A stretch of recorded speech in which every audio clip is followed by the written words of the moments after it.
تو آپ کا ایک مقام ہے، ایک احترام۔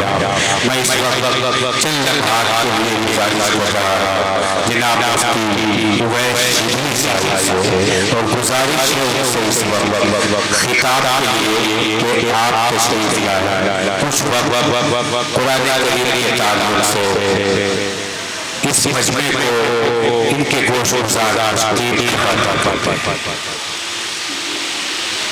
نحمده ونصلي على رسوله الكريم اما بعد فاعوذ بالله من الشيطان الرجيم بسم الله الرحمن الرحيم قال الله تبارك وتعالى في القرآن ورتل القرآن ترتيلا صدق الله العظيم وصدق رسوله النبي الكريم ونحن على ذلك لمن الشاهدين والشاكرين والحمد لله رب العالمين۔ ہم لوگ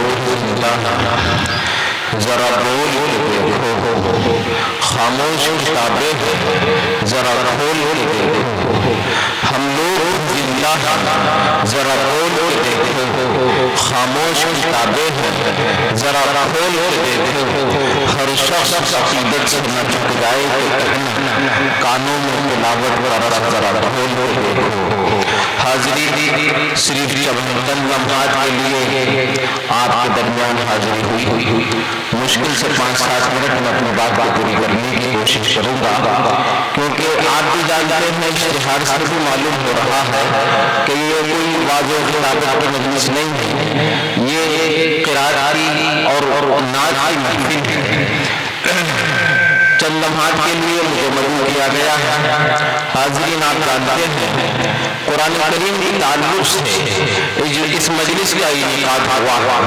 قرآن کریم یہ وہ کتاب ہے کہ اگر تفصیلی گفتگو کی جائے تو اس کے لیے گھنٹوں درکار ہوا کرتے ہیں، پھر بھی اس کا حق ادا نہیں ہو سکتا۔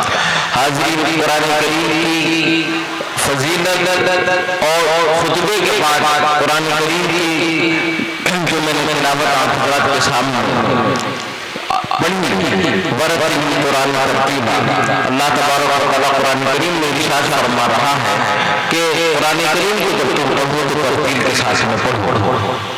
قرآن کریم کو صحیح طریقے پر پڑھنا، اس کی ادائیگی صحیح ہو، اس کے لفظ صحیح طریقے پر ادا ہو، یہ فرض کا درجہ رکھتا ہے۔ آپ مثال سے اس کو سمجھ لیجیے، بہت زیادہ مثال نہیں دوں گا کیونکہ اتنا زیادہ وقت نہیں ہے، صرف 2 مثالوں سے آپ کو سمجھانے کی کوشش کروں گا اور آپ سمجھ جائیں گے کہ قرآن کریم کو صحیح لفظ کی ادائیگی کے ساتھ پڑھنا کتنا زیادہ ضروری ہوا ہوتا ہے۔ ایک لفظ ہے قرآن کریم میں جو قلب کہا جاتا ہے، بڑا کاف ہے، لام ہے اور ایک دوسرا لفظ ہے وہ بھی قلب ہے، اس میں چھوٹا کاف ہے، لام ہے اور با ہے، یہ بھی قلب ہے وہ بھی قلب ہے۔ بظاہر عام طور سے نام لینے میں جیسے بھی لگ رہا ہے، فرق کیا ہے؟ ایک چھوٹا سا فرق ہے، بڑے کاف کا اور چھوٹے کاف کا، نہیں تو نام لینے میں ایک جیسے ہی لگ رہا ہے، وہ قلب ہے یہ قلب ہے، اس میں بھی 3 لفظ ہیں، اس میں بھی 3 لفظ ہیں، اس میں کاف لام با ہے، اس میں کاف لام با ہے، دونوں لفظ ظاہر طور پر ایک سے معلوم ہو رہے ہیں۔ فرق کیا ہے؟ صرف چھوٹے کاف اور بڑے کاف، لیکن چھوٹے کاف سے جو قلب ہے اس کے معنی کتے کے آتے ہیں، اور بڑے کاف سے جو قلب ہے اس کے معنی دل کے آتے ہیں۔ اب آپ خود ہی اندازہ لگاؤ کہ قرآن کریم میں کہیں ذکر چل رہا ہے دل کا، قلب کا، اور ہم اس کو وہاں چھوٹے کاف سے پڑھ دیتے ہیں، قلب پڑھ دیتے ہیں، تو کہاں قلب دل ہے اور کہاں قلب کتا ہے؟ کتنا فرق ہو گیا؟ چھوٹے کاف اور بڑے کاف میں زمین آسمان کا فرق ہو گیا۔ جہاں دل تھا ہم نے دل کو کتا کر دیا اور کتے کو دل کر دیا۔ اب آپ خود ہی بتائیے کہ اگر نماز میں ہم یہ غلطی کر دیتے ہیں تو نماز بھی فاسد ہوگی کہ نہیں ہوگی؟ اور ایسا قرآن کریم پڑھنے سے گناہ ملے گا یا ثواب ملے گا؟ اور یہ حضرات علماء اکرام بیٹھتے ہیں کہ یہ غلطیاں بعض مرتبہ ایسی ہو جاتی ہیں کہ انسان کا ایمان خطرے میں پڑ جاتا ہے۔ اسی طریقے سے بہت چھوٹی سی سورت ہے جس کو سورۃ کوثر کہا جاتا ہے، اس کی دوسری آیت ہے فَصَلِّ لِرَبِّكَ وَانْحَرْ۔ اس کا معنی کیا ہے؟ اس کا مطلب کیا ہے کہ آپ اپنے رب کے لیے نماز پڑھیے اور قربانی کی تھی. نحر کا معنی قربانی کا آتا ہے, لیکن ہم نے بڑے ہا کی جگہ چھوٹا ہا پڑھ دیا, نعوذ باللہ ونہر کہہ دیا, تو کیا ہوگا؟ اس کا اب مطلب یہ ہو جائے گا کہ آپ اپنے رب کے لیے نماز پڑھیے اور اس کو خوب ڈانٹیے. اب بتائیے کیا نماز ہو جائے گی؟ نماز بھی نہیں ہوگی, نماز فاسد ہو جائے گی, اور ایسا پڑھنے والا سخت گناہ کا مرتکب ہوگا یا نہیں ہوگا؟ ایمان کو اس کا صحیح سالم بچے گا یا نہیں بچے گا؟ یہ حضرات علماء اکرام آپ کو بتائیں گے. تو قرآن کریم کو صحیح طریقے سے پڑھنا کتنا زیادہ ضروری ہے. تو یہ جو مجلسوں کا انعقاد ہوا کرتا ہے, یہ محفل قرات جو ہوا کرتی ہے, حسن قرات جو یہ ہوا کرتا ہے, اس کا منشا اور مقصد اور بنیادی اس کا مطلب ہی یہ ہوتا ہے کہ ہمارے بچوں کے اندر شوق اور جذبہ پیدا ہو اچھا قرآن کریم پڑھنے کا, اچھے انداز میں پڑھنے کا, لفظ کو صحیح طریقے پر ادا کرنے کا. اور یہ کہاں ملے گا؟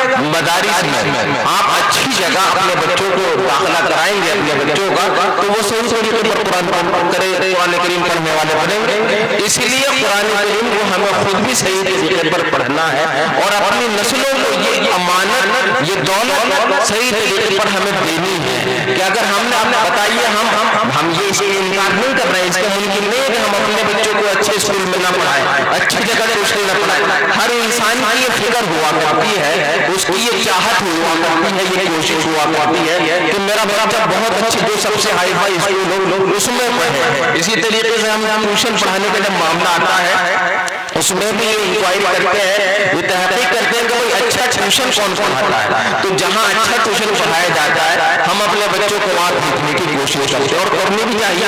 تو اسی طریقے سے قرآن کریم کا معاملہ سب سے زیادہ اہم ہے, اور قرآن کریم وہ کتاب ہے جس کا کوئی ثانی نہیں ہے. یہ اللہ تبارک و تعالیٰ کا کلام بھی ہے, اللہ تبارک و تعالیٰ کی کتاب بھی ہے. اس کی مقناطیسیت, اس کی جاذبیت, اس کی کشش عالم دیکھیے کہ حضرات صحابہ اکرام رضی اللہ تعالیٰ عنہ اجمعین اس کی تلاوت کرتے کرتے بے ہوش ہو جایا کرتے تھے, اور وہ یہ کہنے پر مجبور ہو جایا کرتے تھے ھذا کلام ربی, ھذا کلام ربی, کہ یہ تو میرے رب کا کلام ہے. تو اس کی وہ مقناطیسیت ہے, وہ جاذبیت ہے, اور ان حضرات کے دلوں کے اندر اس کی قدر و منزلت تھی. تو ہمیں اپنے اندر, اپنی نسلوں کے اندر اس چیز کو پیدا کرنا ہے. ایک تو گھر میں پڑھائی کا ماحول پیدا کریں, ہمارے بچے, ہمارے گھر کے لوگ روزانہ قرآن کریم پڑھیں, اور پڑھنے سے پہلے قرآن کریم ہمارے بچوں کا صحیح ہو جائے, اس کی ہمیں ضرور فکر کرنی ہے. اگر ہم نے اسے فکر لگی اور ایسی رسمی طور پر ہم پڑھتے رہے, تو ایسے پڑھنے کا کوئی فائدہ نہیں. غلط پڑھنے سے نہ پڑھنا زیادہ اچھا ہوا کرتا ہے. آپ یقین کریں کہ قرآن کریم یہ وہ عظیم دولت ہے کہ اللہ تبارک و تعالیٰ اس کو سننا کتنا پسند کرتا ہے. کوئی گانا سننے کا شوقین ہوا کرتا ہے, تو روایت میں آتا ہے کہ اتنا کان کوئی گانا سننے کا شوقین اس عورت کی طرف جو گانا گانے والی ہے, اس کی طرف اتنا کان نہیں لگاتا اتنا توجہ کے ساتھ میں, جتنا کہ اللہ تبارک و تعالیٰ جب کوئی قرآن کریم کی تلاوت کرتا ہے, قاری ہوا کرتا ہے, اس کی طرف کان لگاتا ہے, توجہ کے ساتھ میں قرآن کریم کو سنتا ہے. حضرت ابی بن کعب رضی اللہ تعالیٰ عنہ ایک بہت بڑے صحابی گزرے ہیں, سب سے بہترین قاری تھے, قرآن کریم میں سب سے بہترین پڑھنا جانتے تھے حضرت صحابہ کرام رضی اللہ تعالیٰ عنہ مجمعین. تو ایک مرتبہ کیا ہوتا ہے کہ حضرت ابی بن کعب رضی اللہ تعالیٰ عنہ تشریف فرما ہے, قرآن کریم کی تلاوت فرما رہے ہیں, اور آپ علیہ الصلوۃ والسلام تشریف لاتے ہیں. جب حضرت ابی بن کعب رضی اللہ تعالیٰ عنہ نے دیکھا کہ آپ علیہ الصلوۃ والسلام تشریف لا رہے ہیں, آپ جو کہ صاحب قرآن ہیں, آپ کے سامنے کس کی ہمت ہو سکتی ہے قرآن کریم پڑھنے کی. تو حضرت ابی بن کعب رضی اللہ تعالیٰ عنہ نے تلاوت بند کر خاموش ہو گئے. تو حضرت محمد صلی اللہ علیہ وسلم نے معلوم کیا, اے ابی کیا ہوا, تم نے قرآن کریم کی تلاوت کو روک دیا, بند کیوں کر دی تلاوت؟ آپ پڑھیے, قرآن کریم کی تلاوت کیجیے. اب حضرات صحابہ کرام رضی اللہ تعالیٰ عنہ اجمعین مزاج نبوت کو بہت اچھی طریقے سے سمجھتے تھے. تو حضرت ابی بن کعب رضی اللہ تعالیٰ عنہ فرمانے لگے, اللہ کے نبی آپ صاحب قرآن ہیں, یہ اللہ کا کلام ہے, آپ پر نازل ہوا ہے, میری اتنی ہمت کہاں کہ میں آپ کے سامنے قرآن کریم کی تلاوت کروں. آپ علیہ الصلوۃ والسلام نے پھر ارشاد فرمایا کہ نہیں, اے ابی پڑھو, قرآن کریم کی تلاوت کرو. تو اب فوراً سوال کر دیا حضرت ابی بن کعب رضی اللہ تعالیٰ عنہ نے کہ کیا اللہ اللہ تبارک و تعالیٰ کا یہی حکم ہے، آپ کی یہی منشا ہے، یہی خواہش ہے۔ اب آپ جواب سنیے حضرت محمد صلی اللہ علیہ وسلم کا۔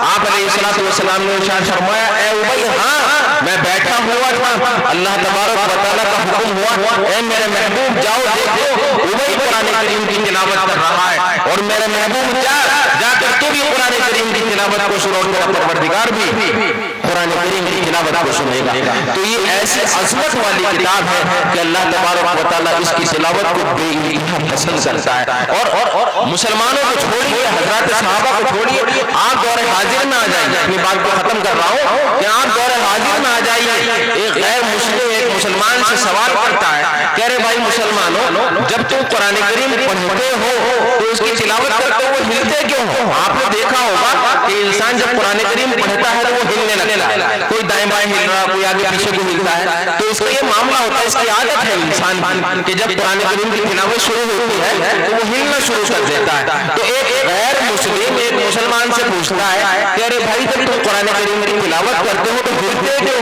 ہو؟ اب اس کا جواب ہی نہ بن سکا، وہ خاموش ہو گیا۔ اس نے کہا بھائی اس کا جواب تو مجھے پتہ ہی نہیں، ہاں ہلتے تو ہے، یہ بات ہوتا ہے کہ قرآن کریم پڑھتے ہوئے ہلتے ہیں، لیکن ہلتے کیوں ہے یہ پتہ نہیں۔ اب جواب سنیے اس غیر مسلم کا، وہ غیر مسلم کہتا ہے ارے تمہیں پتہ نہیں، میں بتاتا ہوں کیوں ہلتے ہو۔ اس کی وجہ یہ ہے کہ یہ ایسی کتاب ہے، یہ اتنی سچی کتاب ہے، اور اس کے اندر وہ مطلبیت وہ کوشش ہے کہ خدا کی قسم اس کے لفظ کو سچا کرنے کو چاہتا، اس لیے انسان ہلتا ہے۔ تو یہ معاملہ ہے، تو اس کتاب کا معاملہ ایسا ہے قرآن کریم کا کہ اس کی حقانیت، اس کی صداقت، اس کی مقناطیسیت، اس کی جاذبیت ساری دنیا قائم ہوا کرتی ہے۔ تو ہمیں چاہیے کہ اس کی قدر کریں، روز مرہ کا معمول بنائیں گھر میں قرآن کریم کی تلاوت کا، اور خود بھی قرآن کریم کو صحیح پڑھنا سیکھیں، اپنے آنے والی نسلوں کو صحیح طریقے پر اس کو پڑھنا سکھائیں، اچھی جگہ ان کو تعلیم دیں۔ یہی ان مجالس کا اور پروگراموں کا مقصد ہوا کرتا ہے۔ اور